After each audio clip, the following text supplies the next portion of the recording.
Today begins a series of sermons that we're calling the Thoughtful Christian series. It's really based off a book, or inspired by a book, by a man named David Kinnaman, who is the president of the Barna Group, the largest group of Christians that census takers, I guess you'd tell you. They do all the statistics and things. The Barna Group does for Christian churches. They're the largest organization in the United States that does that. And he wrote this book, Unchristian, because they basically ask a simple question. To people who were under 35, outside the church, they said, "What do you think of the Christian church?" And they said, "It's unchristian. They're hateful, mean, vile, judgmental, condescending, look down their nose people who think they're better than we are, and we wouldn't set foot in a church if we were paid to." Now, that's a serious issue, folks. We're trying to approach these people and share with them the gospel of Jesus Christ. And if they feel that way, there's no way they can hear what we say. So we're going to take a look at the issues that David Kinnaman raised. The first one was hypocrisy. Now, to symbolize the fact that we as the church are broken, I'm going to preach with my robe unzipped. That's a small little thing, and I got to do that so I can. It's a small little thing, but it's just a little symbol. So if you see my tie, just remember it is the symbol that we just aren't quite where we need to be. And that is important for us. As I told you last week, 85% of people who are outside the church consider the church is full of hypocrites. I told you another statistic. I missed it by two numbers, by the way. I said 49%. It's actually 47%. 47% of young people inside the church say the church is full of hypocrites for those that are older than they are. Now, what do we do with that kind of information? Let's personalize it. Victoria, David Kinnaman tells us, is a young lady, a single mother who's 24 years old. She attends church on a regular basis. And as she attends church, she says that people are always giving her all kinds of counsel and advice, but she said, that's not what I hear most clearly from them. What I hear most clearly from the people of the church is that I have no father of my child. That's what I hear. And I really come despite how I feel from the people in the church. They talk to people outside the church. They ask the people outside the church, do you know a committed Christian person? Not just a kind of Christian, a committed Christian. 84% of them said, yes, we know a committed Christian. And then they said, could you tell that person was a Christian by their lifestyle? They said less than 15% felt like the committed Christians' lifestyles showed that.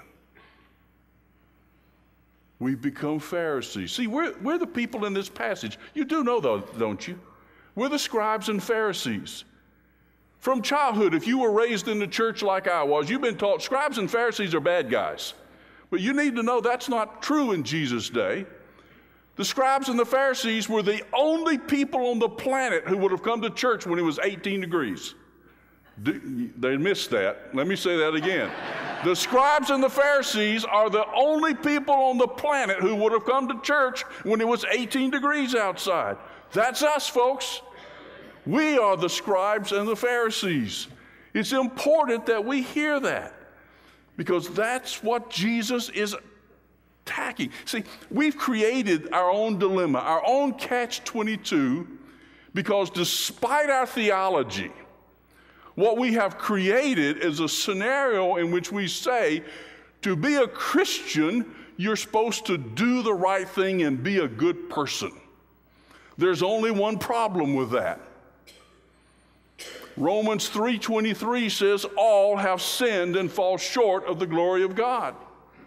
Jesus himself said, when they asked him, good teacher, he stopped them and said, wait a minute, what are you calling me good for? No one is good but God.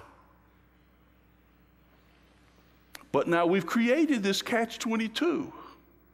If you have to be good to be a Christian, and no one is good but God, then what we have to do is pretend to be good.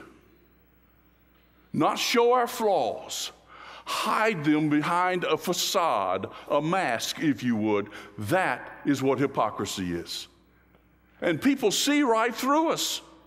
We think we're fooling people, but we aren't actually fooling anyone. Now, why do we do that? Because we're afraid. We're afraid because we know what the church does to people who fail. We know the judgment that will come against us if we acknowledge that we're not quite the people we present ourselves to be. It's when preachers no longer get to be preachers. It's when church leaders get asked to resign and move on to something else. It's when regular church members feel ostracized and set aside for some purpose. So we're fearful. You see, the church is one of the few places in the world we shoot our wounded. We don't embrace our wounded and seek to heal them. We shoot them and throw them out in the middle of the street and say, don't come back. We don't want people like you around us. And that's what people see. We're afraid of it. It reminds me of the story about the man who sued the other guy that ran. He was on a horse and buckboard, and a guy hit him with a car, and he sued the guy and said he was injured.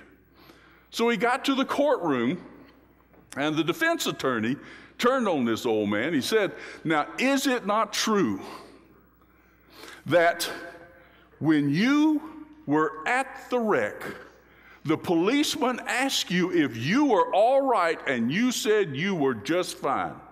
He said, I got up that morning, I hitched my horse to the buckboard, I put my dog in the wagon. He said, no, wait a minute. I'm not asking you all that stuff. I'm asking you one question. I want one answer. Is it not true that when the police officer asked you if you were all right at the scene of the accident, you said you were just fine?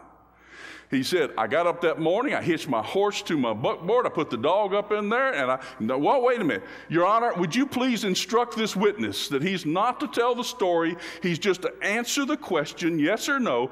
Did he not tell the police officer that he was all right at the scene of the wreck? He looks at the judge. Judge says, you got to just answer it yes or no. He says, I can't, Judge. I have to tell the story.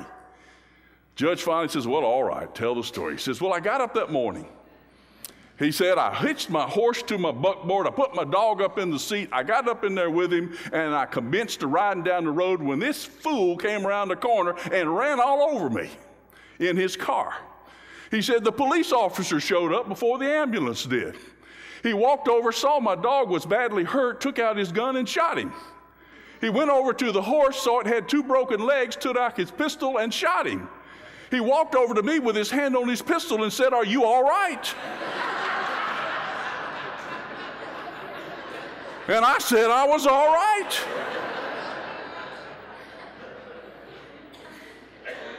You see, we're afraid of that.